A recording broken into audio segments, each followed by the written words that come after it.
আসসালামু আলাইকুম প্রিয় শিক্ষার্থী, আমি তরিকুল ইংলিশ একাডেমি থেকে তরিকুল স্যার বলছি। আশা করছি সবাই অনেক বেশি ভালো আছেন। এক মিনিট একটু আমার কথা শুনবেন, তারপর আমরা মূল ক্লাসে ফোকাস করব। টাইম ম্যানেজমেন্ট সম্পর্কে আপনার প্রপার ধারণা থাকতে হবে।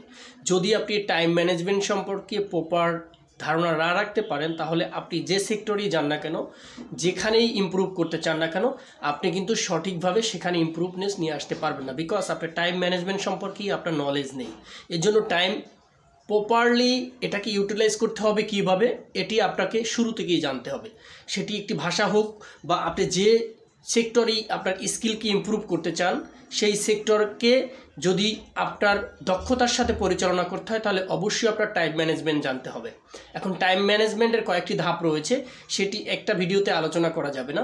তবে আমি আপনাকে সঠিক যে গাইডলাইন্সটি দিতে চাইব সেটি হচ্ছে যে, আপনি যদি কোনো একটি নির্দিষ্ট বিষয়ের পরে স্কিল অর্জন করতে চান, তাহলে সেই বিষয়টি কোন সময় করবেন, কতটুকু সময় করবেন, এটা আপনার ফিক্সড করতে হবে। 24 আওয়ার্সের ভিতরে আপনি কতটুকু সময় ঘুমাবেন, কতটুকু সময় স্টাডি করবেন, কতটুকু সময় খাওয়া দাওয়া করবেন, কতটুকু সময় আড্ডা দিবেন এবং কতটুকু সময় অন্যান্য কাজে ব্যয় করবেন, এটির একটি নির্দিষ্ট সূচি থাকতে হবে আপনার।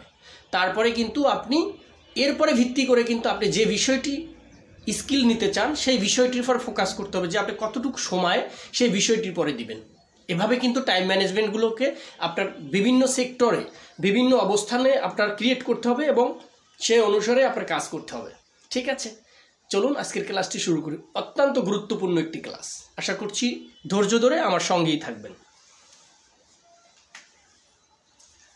আমরা জানি HAV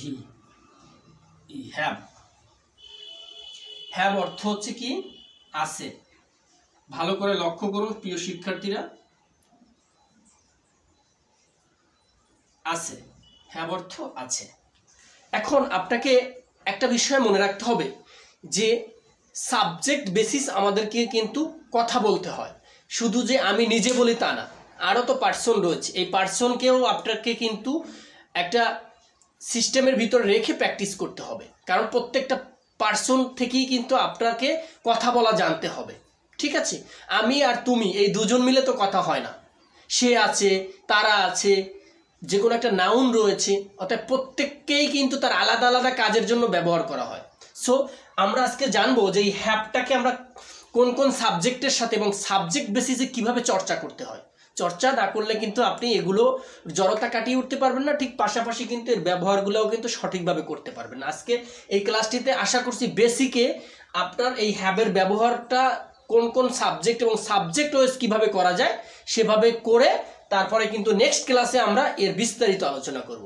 তাহলে চলুন শুরু করা যাক। দেখেন, I have, HAVE, have, I have, তারপর রয়েছে উই হ্যাভ, VE হ্যাভ। আপনি একটু সময় নিয়ে আমার সাথে থাকবেন। আই হ্যাভ আমার আছে, উই হ্যাভ আমাদের আছে, ইউ হ্যাভ তোমার আছে, ইউ হ্যাভ তোমাদের আছে, দে হ্যাভ তাদের আছে। এবারে এই হির পরে কিন্তু হ্যাভ হয় না, সবাই জানি হি হ্যাজ হবে। হ্যাঁ, হি হ্যাজ তার আছে, শি হ্যাজ তার আছে। এটা স্ত্রীবাচক, একটা পুরুষবাচক। হ্যাঁ, ইট হ্যাজ ইহার আছে,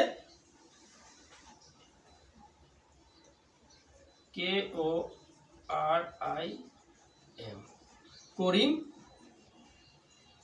হ্যাজ করিমের আছে। থার্ড পারসন যে সিঙ্গুলার নাম্বারগুলো রয়েছে আমরা তার শেষে কিন্তু হ্যাজ বসিয়েছি। সুপ্রিয় শিক্ষার্থীরা একটু ভালো করে খেয়াল করুন, এই হ্যাজ কোনটা? হির সাথে বসছে, শির সাথে, ইটের সাথে, করিমের সাথে। এর সাথে কিন্তু কি বসেছে? হ্যাজ বসেছে। এখন আই হ্যাভ অর্থ হচ্ছে, সুপ্রিয় শিক্ষার্থীরা একটু ভালো করে লক্ষ্য করুন, আমার আছে, আমার আছে, আমার আছে। উই হ্যাভ আমাদের আছে, আমাদের আছে। ক্লাসটা একটু লং হতে পারে, কিন্তু ধৈর্য ধরে থাকবেন। আশা করছি এই ব্যবহারটি শিখে আপনি হ্যাবের প্রচুর ব্যবহার রয়েছে, এর থেকে আপনি চমৎকার কিছু শিখতে চলেছেন। ইউ হ্যাভ, তোমার আছে, তোমার আছে, আছে। ইউ হ্যাভ, তোমাদের আছে, তোমাদের আছে, আছে। দে হ্যাজ, তাদের আছে। হ্যাঁ, দে হ্যাভ, তাদের আছে, তাদের আছে, তাদের আছে। হি হ্যাজ, তার আছে, তার আছে। শি হ্যাজ, তার আছে, স্ত্রীবাচক। হ্যাঁ, তার আছে, আচ্ছা। ইট হ্যাজ, ইহার আছে, ইহার আছে, আছে। করিম হ্যাজ, করিমের আছে, করিমের আছে। প্রিয় শিক্ষার্থী, আমরা এই হ্যাবের প্রচুর ব্যবহার আছে। আমি জাস্ট আপনাদের বেসিক ফর্মে দেখাচ্ছি, মানে একদম বেসিক লেভেলে আপনার যেগুলো করতে হবে, ঠিক আছে? এখন এই ঠিক সেম প্যাটার্নটা আমরা কি করব? ইন্টারগেটিভ করব, মানে প্রশ্নবাদক করব। প্রশ্ন কিভাবে করব, ঠিক এটা কিন্তু একদম বেসিক লেভেলে আছি আমরা। এই বেসিক লেভেলটা আপনাকে জানতে হবে। বেসিক লেভেল না জানলে কিন্তু আপনি অ্যাডভান্স লেভেল পারবেন না। হ্যাঁ, ইন্টারমিডিয়েট লেভেলগুলো কিন্তু আপনি বুঝতে পারবেন না। এই জন্য বেসিক লেভেলটা আপনি যত ভালো বুঝবেন, ইন্টারমিডিয়েট অ্যাডভান্স লেভেলগুলো আপনার কাছে খুবই ইজি হয়ে যাবে। একটু ধৈর্য ধরে আমার সঙ্গে থাকবেন, কারণ আমরা জানি অনলাইন প্ল্যাটফর্মে স্কলিং করতেই শুধু ভালো লাগে, এখানে স্থির হতে আমাদের ভালো লাগে না। কিন্তু আপনি যে বিষয়টি জানতে চান সেই বিষয়টির উপরে আপনাকে প্রপারভাবে ধারণা রাখতে হলে একটু ধৈর্য ধরে সেই বিষয়টি আপনাকে ওয়াচিং করতে হবে, রাইট? ওকে, এখানে দেখেন হ্যাঁ ভাই, হ্যাঁ ভাই আমার কি আছে, হ্যাঁ ভাই আমার আছে, আমার কি আছে, ঠিক আছে, আমার কি আছে। হ্যাভ উই, আমাদের কি আছে। এই যে দেখছেন, জাস্ট আমি এই যে হ্যাভ ভার্বটি রয়েছে, হ্যাভ কিন্তু একটা ভার্ব, এটি কিন্তু সাবজেক্টের পূর্বে নিয়ে এসেছি, দেখেছেন? এখানে কিন্তু সাবজেক্টের পূর্বে নিয়ে এসেছি, জাস্ট আর কোনো কাজ নেই। আপনি জাস্ট কি করবেন, এই হ্যাভটাকে শুরুতে নিয়ে আসবেন, তারপর সাবজেক্ট যে আই থাকুক উই থাকুক সেটি হ্যাভের পরে নিয়ে আসবেন। এই সে ভি ই হ্যাভ ইউ, তোমার কি আছে, হ্যাভ ইউ, তোমাদের কি আছে, ঠিক আছে, হ্যাভ দে, তাদের কি আছে, ঠিক আছে। তারপর কি আছে, হ্যাজ হি, তার কি আছে, হ্যাজ শি, তার কি আছে, একটা পুরুষবাচক একটা স্ত্রীবাচক। হ্যাঁ, হ্যাজ ইট, ইহার কি আছে, হ্যাজ করিম, করিমের কি আছে। প্রত্যেকটা কিন্তু ইন্টারগেটিভে রয়েছে। এখানে দেখেন, আমি একটু বাংলা লিখে দিচ্ছি একটা।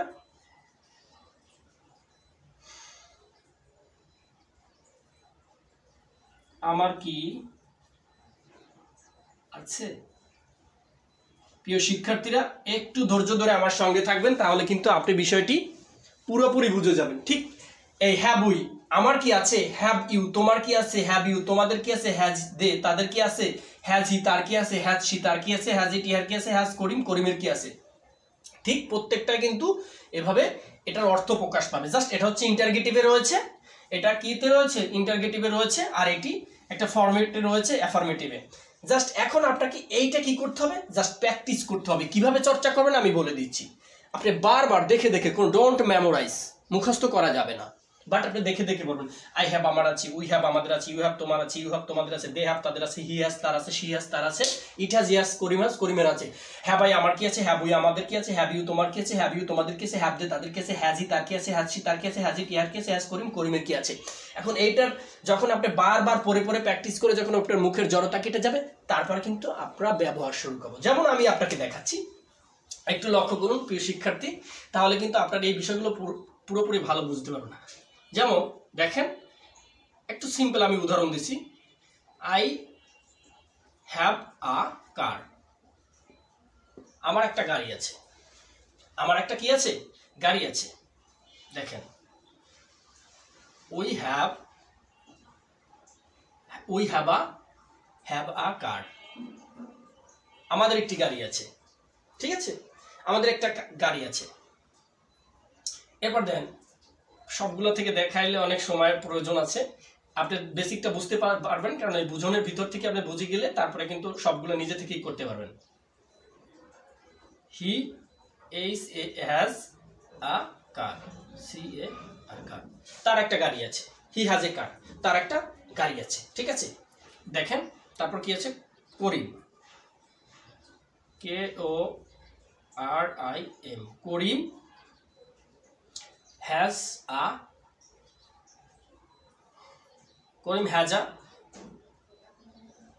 বুক। করিমের একটা বই আছে। এখন ঠিক এই ব্যাপারটা, এই যে আমরা ব্যাপারটা বড় করে ফেলছি, রাইট? এখন যদি আমরা এখানে লিখি, দেখেন এটা কিন্তু অ্যাফার্মেটিভ রয়েছে, দুই ফরম্যাটে রয়েছে, আপনাদের খেয়াল করতে হবে। এটাকে যদি আমি এখন এখান থেকে প্রশ্নবোধক তৈরি করি,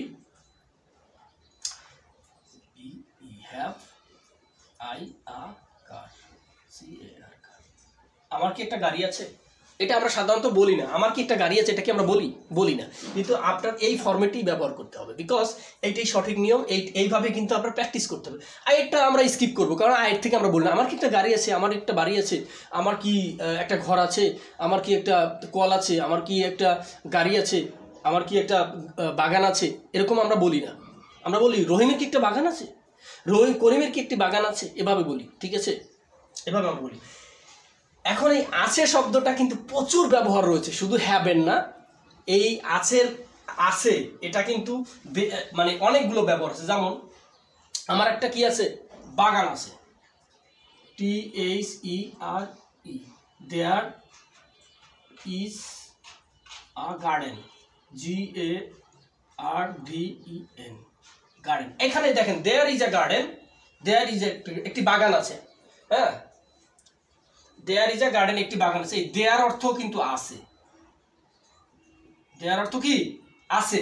এখন এই দেয়ারটা কোন জায়গায় বসবে আর হ্যাভটা কোন জায়গায় বসবে? একটা হচ্ছে বস্তুবাচক আর একটা হচ্ছে কি ব্যক্তিবাচক। এন্ড ব্যক্তিবাচকে আমরা ব্যবহার করব এই হ্যাভ, ব্যক্তিবাচকে হ্যাভ ব্যবহার করব, আর বস্তুবাচকে করব দেয়ার। আমার বাড়ির পিছনে একটি বাগান আছে, there is a garden behind my house. আমার বাড়ির পিছনে একটি বাগান আছে। আমার বাড়ির সামনে একটি নদী আছে, there is a river in front of my house, there is a river in front of my house. আমার বাড়ির সামনে একটি নদী আছে। আমার বাড়ির সামনে একটি পুকুর আছে, there is a pond in front of my pond মানে নদী, পুকুর। আমার বাড়ির সামনে একটি পুকুর আছে। এভাবে আমার বাড়ির পিছনে একটি বাগান আছে, there is a garden behind my house. Behind মানে পিছনে, আমার বাড়ির পিছনে একটি কি আছে? বাগান আছে। ঠিক এইভাবে কিন্তু দেয়ারের ব্যবহারটা আসবে। জাস্ট আপনারা আগে কি করবেন? এই হ্যাভের ব্যবহারগুলো ক্লিয়ার করবেন। হ্যাভের ব্যবহারগুলো যখন আপনার ক্লিয়ার হয়ে যাবে, তারপরে কিন্তু আমরা ওই ব্যবহারগুলো আরো পরিষ্কার করতে হবে, কারণ হ্যাজ দিয়ে হ্যাভের ব্যবহারগুলো আমাদের প্রচুর করতে হয়। এজন্য আপনি এইটা প্র্যাকটিস করবেন বাসায়, প্রচুর প্র্যাকটিস করতে হয়। প্র্যাকটিস ছাড়া কিন্তু আপনি ইংলিশ ভাষাটি আয়ত্তে নিয়ে আসতে পারবেন। এটা একদম সিম্পল একটি ভাষা। আপনি যদি প্রতিদিন অল্প অল্প করে 10 মিনিট 5 মিনিট প্র্যাকটিস করেন, আশা করছি আপনার এই সমস্যা থাকবে না ইনশাআল্লাহ। সবাই ভালো থাকবেন, সুস্থ থাকবেন, আর অবশ্যই বাসায় নোটপ্যাডে লিখে প্র্যাকটিস করবেন। আসসালামু আলাইকুম।